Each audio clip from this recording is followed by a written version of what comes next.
दोस्तों, आज की कहानी की शुरुआत दो तस्वीरों के साथ। इन दो तस्वीरों को वरिष्ठ पत्रकार उमाशंकर सिंह ने अपने ट्विटर वॉल पे लगाया है और लाइन दिया है, आह से आहा तक। ये तस्वीर जो आप देख रहे हैं अमेरिका के राष्ट्रपति की, ये कुछ दिनों पहले तक दुनिया के दुर्दांत आतंकवादी की तस्वीर है जिसका नाम है अहमद अल शारा।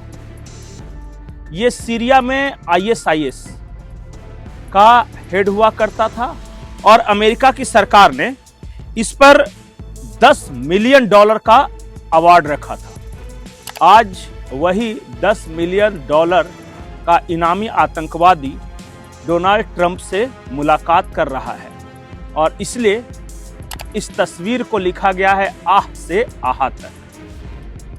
अब फिर आप सोच रहे होंगे कि ये कहानी क्या है। इस कहानी का एक सिरा आप सीतामढ़ी में पूर्व एक निर्दलीय प्रत्याशी हैं जिनका नाम है साइका नवाज अजमत।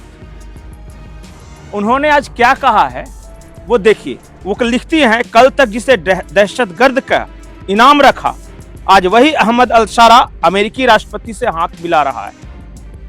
वो कहती है, दुनिया बदलती है मगर लीडरशिप की मजबूती ही बदलाव की कुंजी है।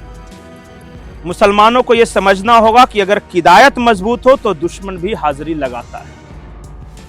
क्या वाकई ऐसा है जो ये अजमत साहिबा कह रही हैं? हकीकत यह है कि दुनिया के तमाम बड़े आतंकी संगठन जिसके बारे में आप जानते हैं, चाहे अल कायदा हो, ISIS हो, ये CIA की पैदाइश है। आज आप में से बहुतों को यह लगता होगा कि अमेरिका आतंकवाद के खिलाफ जंग लड़ रहा है, लेकिन आप में से बहुतों को यह पता नहीं होगा कि अमेरिका ही वो देश है जो ISIS के कब्जे वाले इलाके से कच्चा तेल खरीद रहा था और बदले में पैसे और हथियार उन आतंकी संगठनों को दे रहा था जो वहां का प्रशासन चलाते थे। ओसामा बिन लादेन को हर कोई जानता है कि ओसामा बिन लादेन को पैदा करने में अमेरिका का हाथ था। इतना ही नहीं, आज आपको लगता होगा पाकिस्तान की आतंकी तंजीमें जिसे आप जानते हैं लश्कर ए तोयबा, जैश-ए मोहम्मद, ये सारी की सारी CIA द्वारा ट्रेंड और CIA द्वारा शुरू की गई आतंकी तंजीमें। शुरुआत इसलिए की गई थी कि अफगानिस्तान में सोवियत संघ के खिलाफ ये आतंकवादी तैयार करेंगे और लड़ाई करेंगे।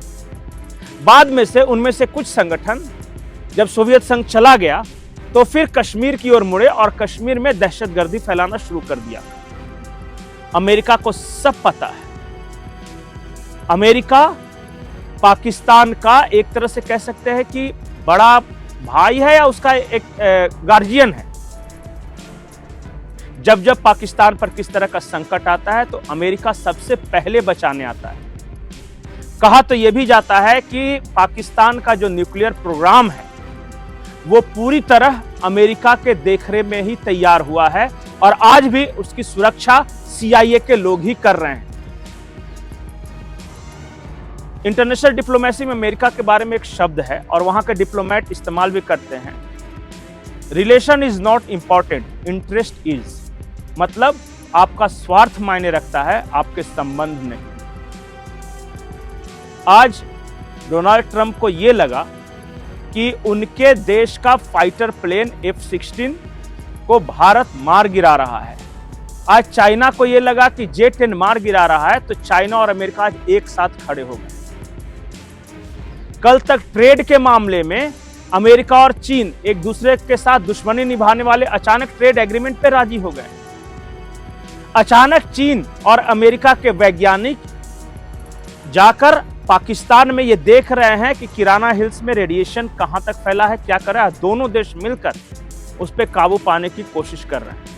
आज डोनाल्ड ट्रंप जानबूझकर आतंकवाद नहीं, कश्मीर के मुद्दे का नाम ले रहे हैं। अपने बयानों में गौर कीजिएगा, वो टेररिस्ट या टेरर नाम के शब्द का इस्तेमाल तक नहीं कर रहे हैं और वो ये कह रहे हैं कि कश्मीर समस्या 1000 साल पुरानी है। इसलिए मैं कहता हूं कि CIA से बड़ा आतंकी संगठन इस दुनिया में कोई नहीं है और दुनिया के तमाम आतंकी संगठनों का निर्माण करता, पालन करता और संहारक तीनों अमेरिका की गुप्तचर एजेंसी CIA है। मैं बार बार यह कहता हूं कि अमेरिका किसी का सगा नहीं है। उसको कुछ दिनों के लिए यह ऐसा लगा होगा कि चीन को काबू में करने के लिए भारत का इस्तेमाल किया जा सकता है, इसलिए उसने भारत के साथ संबंध बढ़ाए। और यह बहुत पहले की बात नहीं है।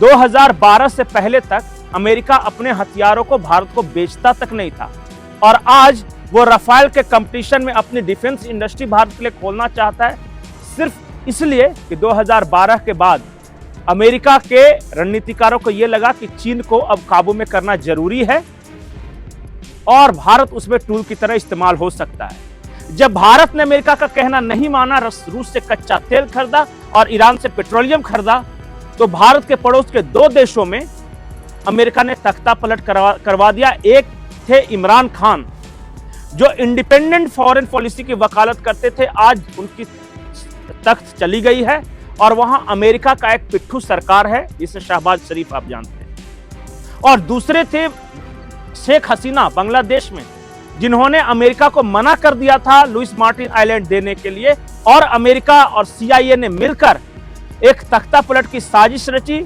कलर रिवॉल्यूशन चलाया और मोहम्मद यूनुस नाम का एक पपेट बांग्लादेश में बैठा हुआ है। ये दोनों आज भारत के लिए मुसीबत है, शहबाज शरीफ या असीम मुनी भी और मोहम्मद यूनुस भी। भारत की मुश्किलें अमेरिका बढ़ा रहा है, और इस वक्त युद्ध विराम के बहाने जिस तरह अमेरिका बार बार कश्मीर का नाम ले रहा है, वो गौर करने वाली बात है। डोनाल्ड ट्रंप को सिर्फ और सिर्फ धंधा चाहिए, बिजनेस। अगर आप उनका फायदा करवा सकते हैं तो बेहतर, और नहीं करवा सकते तो आप उनके दुश्मन हैं, बाकी कोई मायने नहीं रखता।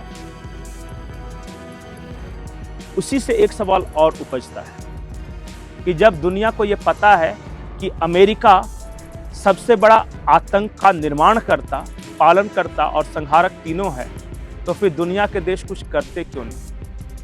इसका जवाब है ताकत।